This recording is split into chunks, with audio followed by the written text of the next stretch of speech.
You need a reminder? Here it is. Stay focused this weekend. Just because it's the weekend does not mean you need to go out and spend money. That overpriced coffee, they're going to mess it up anyway. That Chipotle you go get, you already know you're going to say it doesn't hit like it used to. Don't waste your money. You have food at home. You have goals. Get up, go in the kitchen, get that food out, heat it up, enjoy it. Keep this in mind. Every time you go out and spend money at these companies, you are helping them realize their dreams and make profits while delaying your own success. Don't do it. Hello everyone, this is Emmanuel Cook. We will be reacting to a new video today, so make sure you guys like, comment, and subscribe down below, and let's get into the video. Bro, having friends or family with no financial responsibilities, I think they be so out of touch with the reality just on how expensive life really fucking is, G. And it ain't no knock to them. Like, whatever the situation may be, maybe they just in a blessed situation where they ain't gotta pay a damn thing. But motherfuckers be trying to do shit that costs real money, like going on these trips and vacations and shit. Like, bro, motherfuckers gotta put time off, gang. Like, motherfuckers can't just move and go do some shit freely out the country, out the state on a random motherfucking Wednesday, G. Nah, motherfuckers gotta put that time in, and you feel me, and see how they schedule lined up to get off of work to go on and do this shit, G. But everybody don't scam, everybody don't do this and that, and everybody ain't got somebody that's helping them out pay their bills and shit like that. If you in that situation, bro, you blessed, take advantage of that shit in a positive manner. But it's like they be trying to go out every fucking weekend or some shit like that, or every other day. Like, that shit don't cost, bro. This ain't 1990 or early 2000s, bro. Just stepping out the house, you might spend $100 to a band minimum, G. And that shit, like, when motherfuckers got other responsibilities, car note, car insurance, light, gas, bill, rent, mortgage, and if you got fucking kids, G, you can't just be moving like that, bro. You gotta really be thinking about your financial decisions and not just, oh, that shit, that ain't nothing but $500. I'll get that back. G, you might get it back, but when you got other shit to pay, you can't just, nah, gang, you gotta be smart about that shit. You can't just be out here doing shit at any given time without thinking about that shit. Hell no. It's not the avocado toast that's making you poor. It's the entitlement behind the avocado toast that's making you poor. And it doesn't matter if it's avocado toast or Starbucks or Target runs or Uber Eats. My goodness, the amount of frivolous spending that this generation feels so entitled to is destroying them financially, while they also have crippling debt and student debt. Like, buckle down, be disciplined, pay off your debt, live like you're broke because you are, and then slowly build wealth and get to a place where you can live comfortably within your own means by the own work of your hands. Like, the fulfillment you will enjoy when you work for what you have and you're disciplined with your money and you save and you sacrifice and you spend on the things you need, and then you have money for little extras here or there, or to put that money away for later so that you can buy a house or do something productive. Like, I see so many millennials in the comments being like, oh, you rich, or oh, you're this, or oh, you whatever, saying stuff like no, and all the mocking satire videos accusing boomers of calling out millennials, saying it's the avocado toast making us poor. No, it's the this and the this and the this, and all these like economic realities, which are real. But guess what? Even in light of the hard economic realities and inflation and all these things, all these obstacles, you can buckle down, pay off debt, and spend wisely. You can learn to budget. Say, this is how much money I have coming in each month. I'm not going to spend over that. Obviously, there's cases where you have medical bills and whatever, and it way exceeds what's coming in. So definitely put that as debt, pay off towards it. But your everyday expenses, you should break down, can I really afford to Uber Eats this many times a week? No, okay, I can't. Maybe I'll cut it down to once a week. Maybe I'll stop doing that altogether and go pick up my own dang food. Or maybe I'll buy some beans and rice and some chicken and sauces and cook my own food for way cheaper than takeout. You will be healthier and wealthier if you will cook your own food. If you work, it's not an excuse. Start a crock pot in the morning. Use an Instant Pot at night. It's hard, but it's worth it. Discipline requires sacrifice. Entitlement will rob you of your money and so much more. The Bible says if a man doesn't work, he shouldn't eat. And our generation feels like because we work at all, then we're entitled to these like luxuries. There's so many things our generation feels entitled to that's a frivolous spending, that's a product of a free market and capitalism, and it's not a necessity. There's so much money being spent on things that are luxuries, not necessities. The Bible says that the borrower is slave to the lender. So every time you borrow more money from a person or a credit card lender or a bank, you are making yourself a slave to that person, institution. You don't want to do that. You want to live within the means that God has given you off of the paycheck or the salary or the whatever that God has given you. Decrease your spending, make sacrifices, make cuts, move if you have to, sell your car if you have to. Like, do whatever you can. Sacrifice is so worth it. You're going to be blessed by following the ways and the will of God. There are so many incredible biblical principles in the scriptures about money. God speaks on money all over the place. And if you need help, if you need wisdom, all you have to do is ask him. There are some incredible Christian financial people out there. I'm not one of them, but I am passionate about this topic because my husband and I had nothing when we got married, and God blessed us and provided for us so abundantly in a way that he was literally buying our groceries. I've written and talked about that before. And then with our first job, we were suddenly like, okay, like we have money, like what now? Okay, we live without a big fridge and without a bed frame and without a this and without a that, making sacrifices for months until those things could go on sale and we could slowly make purchases within our means, saving all along the way, making sacrifices, keeping a really strict grocery budget because that's one of the most controllable expenses. Even in light of inflation, you can control your grocery budget. You don't have to buy the name brand everything. You can buy the off brand. You don't have to shop at Kroger and Publix. You can shop at Aldi or Walmart. Like, Aldi is significantly cheaper than Walmart, which is significantly cheaper than Publix. Unless you're doing BOGOs at Publix and then getting the bulk of your stuff at Aldi. Like, there's so many ways you can buckle down, be disciplined. And if you're interested in that, I'll be happy to share more tips. But I'm just saying there's people out there who do this, who specialize in this. I've seen so many vlogs who are like, here's what I spent on a week of dinners at Aldi. And it's like 60 or 70 bucks. I'm like, it's so much cheaper to cook at home. It's so much cheaper to shop at Aldi. It's so much cheaper to not be entitled, to act from a place of stewardship and stewarding what God has given you rather than entitlement, and basically making purchases based off of what you think you deserve. Like the little treat culture, toxic. Not afraid to say it. It's so toxic. You do not deserve a little treat for doing something. And if you do want a little treat, get something free. Like, there's ways to treat yourself for free. It doesn't have to be an $8 drink at Starbucks that you feel you deserve because you got groceries. That is so toxic. That's so toxic. If you can afford it, if you can afford the $8 Starbucks, absolutely do it. But even that, it's not an entitlement. Like, don't buy things from a place of entitlement. I don't care if you're like a multi-millionaire. Mismanaged money will cripple you faster than anything. It doesn't matter if you have $10,000 or $100,000 or $1 million. If you mismanage your money and you are not a good steward of what God has given you, you can squander it. Or you can be wise and diligent and a good steward and actually grow what you've been given.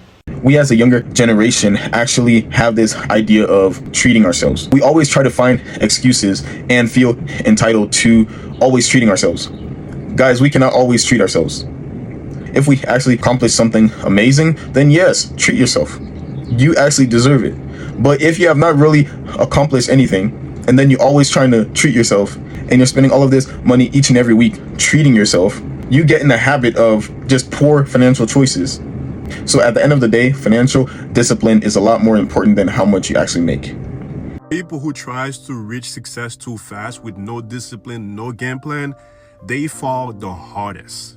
I had a friend of mine that was living with his parents, rent-free, paid no bill, except his cell phone bill, and he wanted to become a millionaire. There's nothing wrong with that. We all have our dreams, right? But the problem Buddy had was he was undisciplined. He couldn't be coached.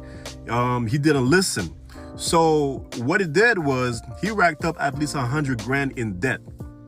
100 grand.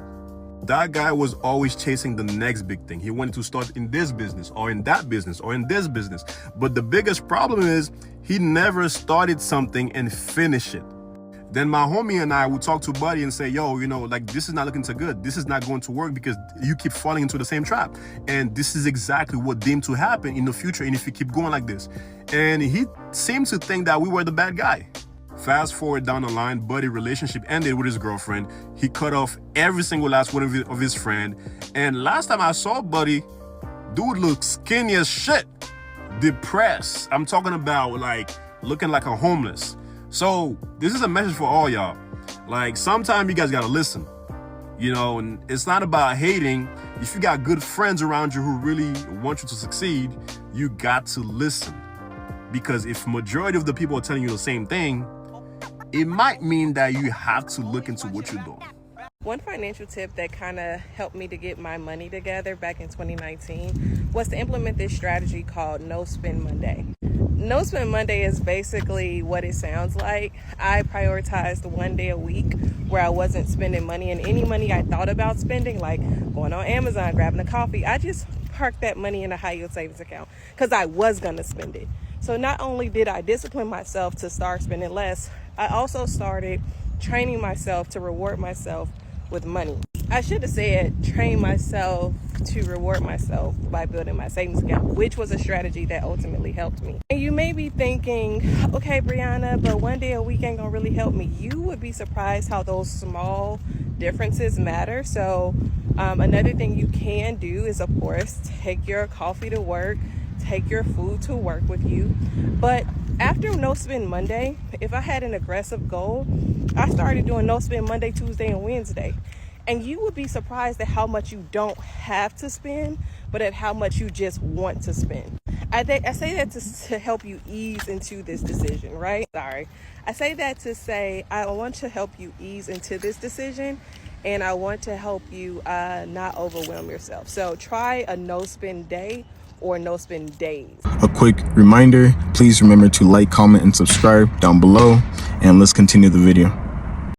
How do y'all spend money every day? Or like, why do y'all spend money every day? Like, I love being one of those people who doesn't have the undisciplined urge or behavior to need and have to spend money on a daily basis. Not judging people's life. I'm just trying to figure out I could go days, sometimes a week at a time, without spending a single dime.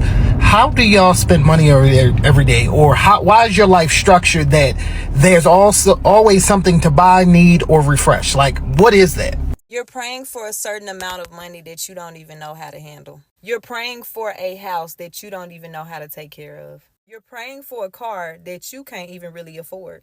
When you are working with God and you are trying to have your heaven on earth, before God gives you the thing that you are praying for, God is going to bless you with the knowledge and the skill to keep the thing that you are asking for, to obtain it.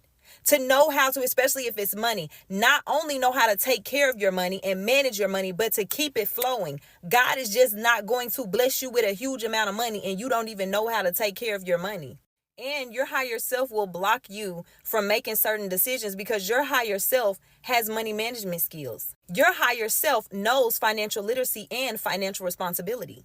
Your higher self knows how to save, but also knows how to invest. So the decisions right now that you're making and the things that you are praying for aren't even aligned with your highest self. We have to stop asking for things out of our ego. Because when you do, you're going to find yourself just going over the same money lessons again and again and again. It takes 66 days to form a new habit. So think of that in the terms of financial discipline. If you want to discipline yourself with budgeting, groceries, your credit card, spending, especially when you're constantly spending, that is a habit and your brain gets so much dopamine from it. You need to learn what works for you and what you can do to break out of that habit. The easiest way to get into that habit is to start really small. A great example is to cut out your daily coffee. Coffee costs about $5 a day. It's really small, but you could easily get rid of that by making it at home or using the free machine at work. Those small things add up, so it will get to the point where you'll even stop using your credit card if that's the issue. It'll get to a point where you're only eating out once a week or once a month, and you'll actually start seeing your savings grow, your investments grow. Saving money becomes your habit and it becomes your addiction. It actually creates dopamine for you. Once that happens, you'll become unstoppable. Comment down any questions you may have about personal finance or investing, and be sure to give me a follow if you want more finance tips like this. Guys, the real flex is having a lot of money in your bank account, and you don't actually have to brag about it. And you are building wealth in secret, and hardly anybody knows. And you don't have to flex, you do not have to prove yourself to anybody. But you have enough money for trips, you have enough money to do whatever it is that you want to do, and you're still building wealth. That is a real flex. It's ownership of your time and your life. Right now, we living in a time that's so uncertain, but I wanted to speak a little bit about the economy and what's going on in the world and what we can do. And so I know everybody got their own financial, budget situation, but I would like to share that it's so important now to practice financial literacy, to start learning how to save your money and to put it places that actually matters. There's a lot going on when it comes to consumerism. A lot of people want you to just buy, and you can fall into this trap of thinking, oh, I need the latest shoes or I need the latest, technology. And sometimes you just don't. Sometimes you just need to take care of what you do have, and not always go ahead and get the latest and greatest thing. Like right now, there's a Cybertruck right there, Hopefully, I'm sure they could afford it. Of course, you wouldn't want to get something you can't afford. But some people just want the Cybertruck because it looks cool or because other people got it. And, again, I think we're living in a society now where do for you. Do something that you want to do. If you want to get something, do it because you deeply want it. But at the same time, you have to ask yourself, first, do I need it? And then second, am I doing this to impress other people or am I doing this for me? Right? So do things for you. Learn about financial literacy. Learn about how you can put your money in places where it can work for you. Learn about, using your money wisely, saving your money, because they're going to keep trying to take it from you. That's what they do. They keep trying to convince you that you need the latest and greatest, when the truth is all you need is water, food, shelter, the daily essentials, and gratitude, thanking God for another day, thanking God for the main things that you have in your life. So let's not lose sight of that, right? So I ain't telling you what to do with your money. I think that's a personal thing. But with everything that's going on, now is definitely the time to practice financial discipline and to practice financial literacy. So I'm wishing you the best, and I hope that you don't fall into this consumerism trap. I think the good thing is a lot of people are breaking out of that. And a lot of people are starting to notice that it's all a joke, that it doesn't really matter at the end of the day. And people are starting to love themselves, love who they are, and love the things that they already have. And that's how life works. When you're grateful for the things you already have, God will provide more, right? Even if you don't need it, he'll provide more because you're grateful for the essentials. So keep being grateful. I love y'all. I'll see y'all in the next one. Peace. Quick reminder that the greatest version of you is not the I do everything version of you. The greatest version of you is the disciplined version of you. Okay, so admittedly, I'm not super happy in life right now. I think I can be, but I am really disciplined, and I think that the fact that I'm really disciplined is making me happier in a time of life where I'm not just super over the top ecstatic happy. And that is making me feel better about the track that I'm on. And so just a quick reminder that everything that you want in life is really on the other side of you maintaining your discipline.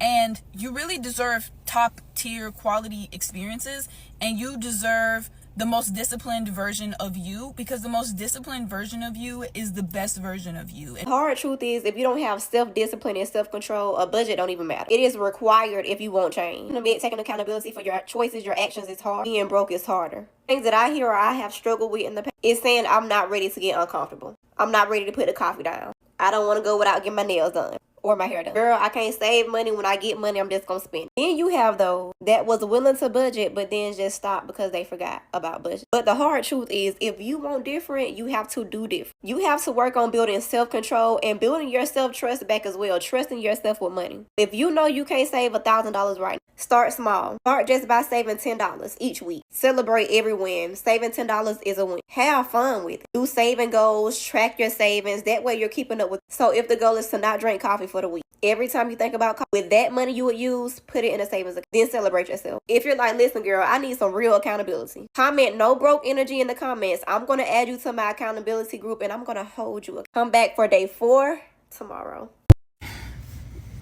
Why is it when you say, I'm not going to spend any extra money, that this is going to be a season of financial fasting, not spending any money on things that's not necessary? It seems like as soon as you say that, as soon as you get off your knees with that prayer, a sale drops, or you scroll and you see something on Amazon from an Amazon like influencer that you just have to have.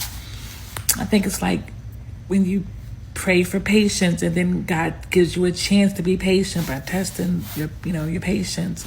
I don't know. It's like when you feel financially comfortable, that whole, if I spend it, I can make it back mindset. Like, if I spend it, I'll get it back next week, tomorrow, next month.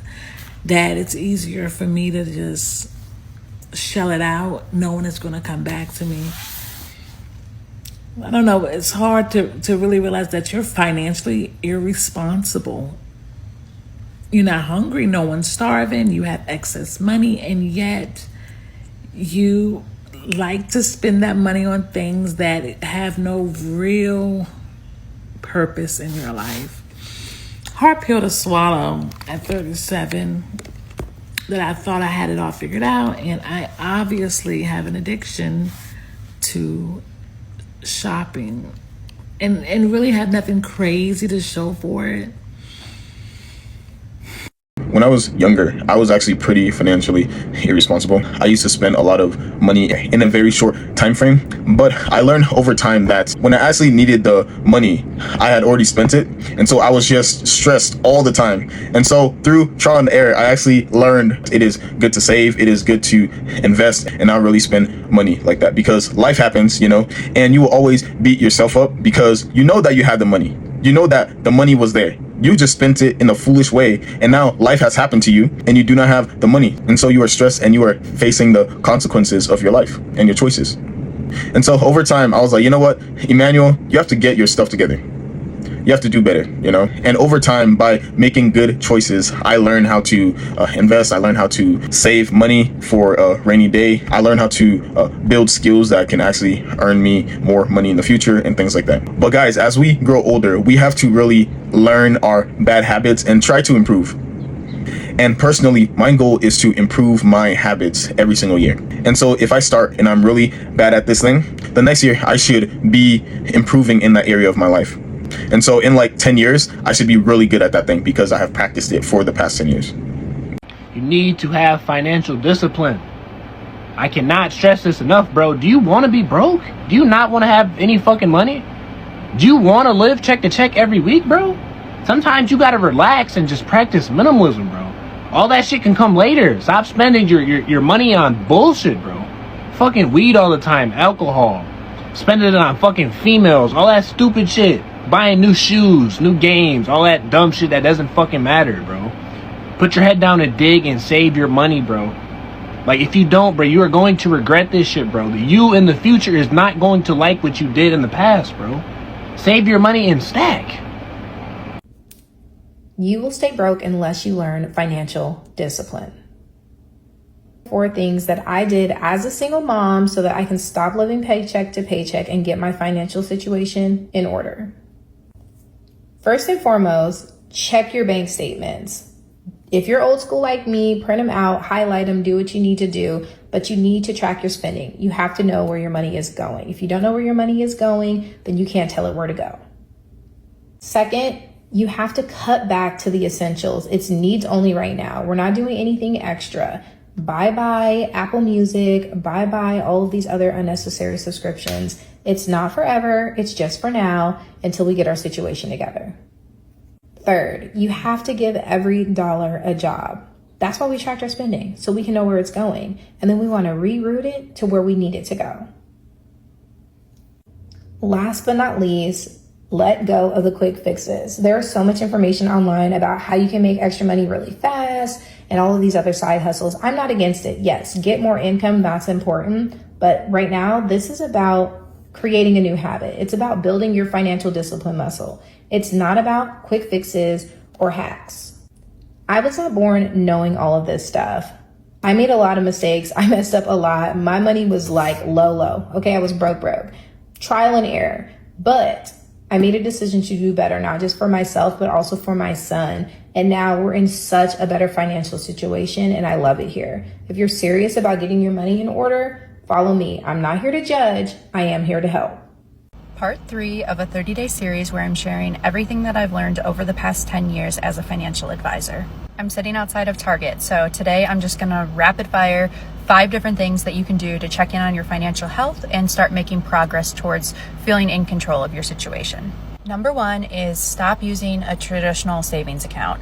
I do not own one because it doesn't pay you anything. You only want to be using a high yield account. High yield accounts, some of them out there pay up to 5%, and you want to have a very specific strategy of actually how much cash you are leaving in those accounts. Number 2, stop using a debit card. I never use a debit card. I do carry it with me in case I need to access cash, but I use a credit card for everything and I pay it off every month. I like airline miles and I travel a lot, and I cannot remember the last time that I actually paid for a flight. Number 3, do not get roped into buy now, pay later. I promise you it's a scam. If you can't afford something, simply just do not purchase it. Number 4, stop with the subscriptions. We all have a few. We're going to have Netflix, gym memberships, things like that. But for a lot of people, it is completely getting out of control. And number 5, you need to know where your things are. I've talked to a lot of different people and they're like, oh, I think I have a 401k with this old employer that I used to be with, and they have no idea where it's at, what it's invested in.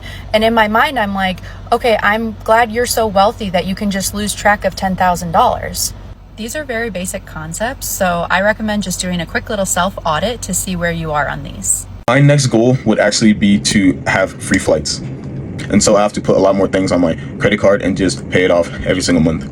I do plan on doing a lot of traveling, but I would still have to pay for those flights. I think it would be smart of me to use my credit cards more, and so I can rack up a lot more points for some free flights. How to stay consistent and disciplined when trying to save money. Saving money can be a daunting task for anybody, but I think when trying to be disciplined with anything and trying to stay consistent, you gotta make it as simple as possible. So what I would do when I was young, trying to save up all my money that I was making at my minimum wage job, what I would do is with each and every check, I would chunk out a large amount. Like let's say, just to give an example, my check was $1,000, right? I would only need to spend $200, so $800 I would just immediately take out of my check and put into my savings. I believe most banks even have a feature to where you can just have this auto set and it just immediately does it. But I myself at the time was ignorant of this feature and just went ahead, and every single Friday that I got my check, I would immediately take out those $800 and just survive off of the $200. Now at that time, I didn't have as many expenses, but now I actually have living expenses. So what I do is just a little bit different. I quickly just draw up how much money I need to spend each and every month and how much from each and every check. And I leave a few, I leave some money in there just for miscellaneous uses or going out, having fun and whatnot. But overall, I still follow the same rule. Let's go back to the $1,000 check, right? Let's say my check is $1,000. And let's say I need to spend gas, food, the gym, right? And all that accumulates to about $300 from that check that I need to spend. Well, then those $700 is what I'm going to put immediately into my savings and just live off of those $300, right? If you want to stay disciplined, make it easy for yourself, because a lot of times us as humans, we can overcomplicate things and then we just don't even want to do anything. I appreciate you guys watching the video today. Please make sure to like, comment, and subscribe down below, and I'll see you guys in the next video.